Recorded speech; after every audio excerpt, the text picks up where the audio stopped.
and welcome to Chart of the Day Cafe for Thursday, May 10th, 2018. Just want to read our disclaimer quickly. Trading stocks is a high level of risk and viewers should complete their own due diligence on any stock or underlying that they intend to own. 100% of the content of this video and communique is intended for journalistic and educational purposes only. This video and all indicators, strategies, and articles herein should not be construed as investment advice. Not making any recommendations, always for your further homework. Good morning, Sue here. Hope you've had a great week so far. It is Thursday, only 2 more days in the week. So far, it's been a pretty bullish one. So with that, let's get into today's chart. If you know me, you know I always start my videos off with a look at the Russell Index. I use the Russell as my simple proxy for the markets overall. And for that, I'm using the IWM, which is the ETF that represents the Russell 2000. And I like to step back and take a look at it on a 5-year monthly time frame. So I've taken away all my drawings. The only thing I have on the chart is this blue line, which is the 8-day EMA. I love to use this as my guide. So we're looking at the candle for the month of May so far. As I mentioned in Tuesday's video, bullish candle so far for sure. Halfway through the month, but we are coming into that area where price struggled in the past. So I'm going to be really careful. That's January, February, March, April. Will May be the candle that is a solid bullish candle for the month, taking us higher, or will price get rejected in this area? We will see. But that price strength is showing up so far for the month. Now I'm going to put my drawings back in. I apologize because it gets a bit cluttery, and you're probably tired of seeing these drawings, but here we go. The blue line is long-term support resistance, orange is medium, ignoring these ones for now and really kind of focusing in on this area. The most important line on my chart is this black diagonal line because it held price in. We had that move higher in November when Donald Trump was elected president in 2016, and then it created this big wedge. This diagonal line held price in through all of 2017 until we got to the latter part of the year where it moved higher, until February when it lost support of the diagonal line and moved lower, and it hasn't been able to reclaim my black diagonal line on the monthly ever since. So this was January, February, March, April, wasn't able to do it. Will May? We'll see. We'll see. So that's the look on the monthly. Let me move it over to the 1-year weekly. Or maybe 2 years, sorry. Let's go weekly. So same chart, weekly candles, orange line down here, pink line. So we're up and over black diagonal on the weekly. We had a hammer last week, which is encouraging, so we'll see. But coming into that area, as you can clearly see where you want to be careful. But let me move it away to the 6 months. So I use this blue line as my guide when price on the Russell is trading up and over the blue. On the daily, weekly, I am adding new names to my watch list. So it's up and over the blue. I am adding a new name. And that new name I'm adding to my watch list this morning is Corcept Therapeutics Incorporated, ticker symbol CORT. They trade on the NASDAQ exchange.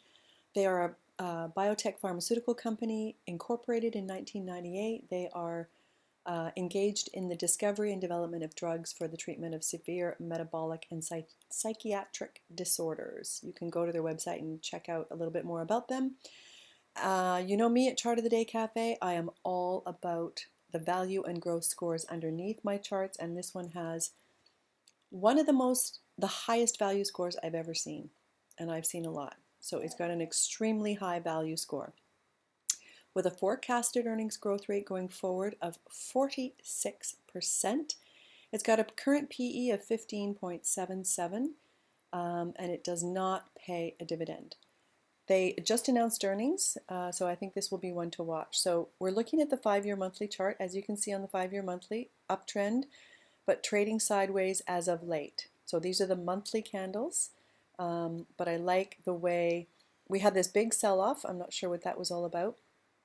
You can tuck into it a little more, but I like the way volume is coming in and price is recovering from this area. I expect a little bit of this with biotech companies. So I'm focusing on this area of consolidation, and so I'm going to move it away from the 5-year monthly to the 2-year weekly.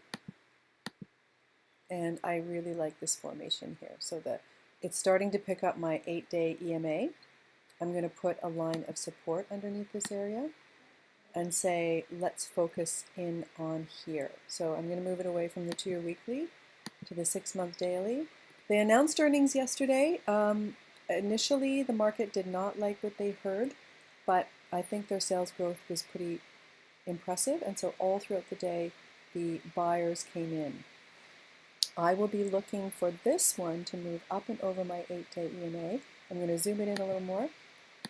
In a continued strong market environment, I think this is one to watch. I want to see it move up and over that 8-day EMA and move higher. So little green circle, I want to see it move into this area. So it doesn't have that trigger yet, but I think it's one to definitely watch in the days ahead. Along with my new watch list pick, I also like to take a look at the sector that it's in, and for that we're looking at PJP, which is the PowerShares Pharmaceuticals ETF. 5-year monthly chart, kind of trading sideways, right? So it's been consolidating for all of 2017. It's come into an area. It's looking kind of perky to me here in 2018. So will it start to see lift here? We will see, but I always like to look at the ETF related to my new pick. Along with that, I like to take a look at seasonality, and for that I go to equityclock.com. I could not find a specific seasonal chart for CORT, but I did find one for the biotech industry, and you can see that it does start to come into seasonal favor soon. So the price action on the individual chart for CORT will override this for me. This is just a data point I like to know. As well, I like to spin over to finviz.com and see if I've got analyst support for my new watch list pick. And sure enough, we got an upgrade to buy just this week. So that's interesting, and there are some articles down here that you can take a look at as well. finviz.com, excellent site. And so to summarize, let's go back and check the boxes. I started today's video with a look at the Russell Index, and we noted that it is coming into an area where it may start to encounter some resistance, so we're being extra careful. Having said that, it is up and over the 8-day EMA, which I use as my guide, which is the blue line, on both the daily and the weekly chart. Excuse me. The sector that it's in, PJP, is trading sideways on the 5-year chart and at an area of possible support and lift. CORT is in an uptrend on the 5-year chart and at an area of possible price strength continuation. So we noted the last several candles, monthly candles, were trading sideways with the scores underneath this chart. Should the market go higher, it would make sense to me that CORT would go higher as well. It's got an amazing value score. I put this in italics because it's one of the, I've never seen it, well, not never, but rarely do I see a score so high.